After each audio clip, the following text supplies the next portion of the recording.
پھر جب فرعون ڈوبنے لگا تو اس نے کہا کہ میں ایمان لاتا ہوں کہ کوئی معبود نہیں سوائے اس کے جس پر بنی اسرائیل ایمان لائے، اور میں مسلمانوں میں سے ہوں۔ آخری وقت پر مدینے والے بھی مان گئے تھے، آخری وقت پر فرعون بھی مان گیا تھا، اور آخری وقت پر قوم لوط بھی معافی مانگنے لگی تھی، اور وہ جن کے چہرے مسخ کر کے بندر بنا دیے گئے تھے، آخری لمحے وہ بھی زار زار آنسو بہانے لگے تھے۔ اصحاب ایکا جب جہنم کا دروازہ اپنی بستی پر کھلنے سے جھلسے تو بھلکنے لگے تھے، لیکن تب مہلت ختم ہو چکی تھی۔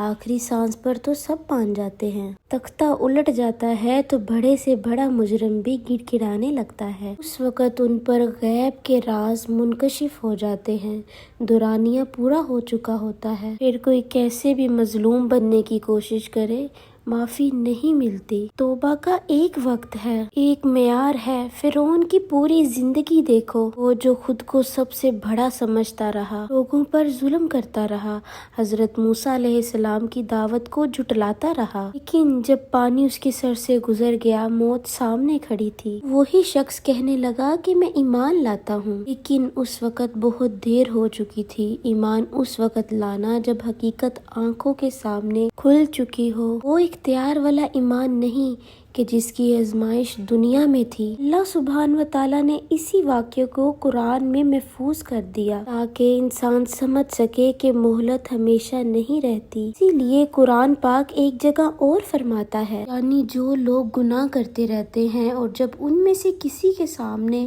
موت آ جاتی ہے تو کہتے ہیں اب میں توبہ کرتا ہوں، ان کی توبہ قبول نہیں ہوتی۔ بات ڈرانے کی نہیں ہے، بات وقت کی ہے۔ اللہ سبحانہ و تعالیٰ کا دروازہ آج بھی کھلا ہے، گناہ کتنا بھی بڑا کیوں نہ ہو، انسان کتنی بھی دور نہ چلا گیا ہو، جب تک زندگی باقی ہے واپس آنے کا راستہ بھی باقی ہے۔ مسئلہ یہ ہے کہ ہم توبہ کو کل پر چھوڑ دیتے ہیں اور پھر اگلے ہفتے تک، اگلے ہفتے کو کسی اور دن پر۔ ہمیں لگتا ہے کہ جب دل چاہے گا بدل جائیں گے، لیکن قرآن پاک ہمیں یہ یقین نہیں دلاتا کہ وہ آخری لمحہ ہمیں ضرور ملے گا۔ فرعون کو بھی مہلت ملی تھی لیکن ہمیشہ کے لیے نہیں۔ اسی لیے تمہیں اگر اپنے کسی بھی گناہ کا احساس ہو رہا ہے، دل کے اندر آواز آ رہی ہے کہ مجھے واپس آ جانا چاہیے، اس آواز کو دوبارہ مت دبانا۔ شاید یہی وہ موقع ہے جو کسی دوسرے کو آخری سانس تک نہیں ملا۔ توبہ کے لیے موت کا انتظار مت کرو، کیونکہ جب موت سامنے آ جاتی ہے پھر انسان کو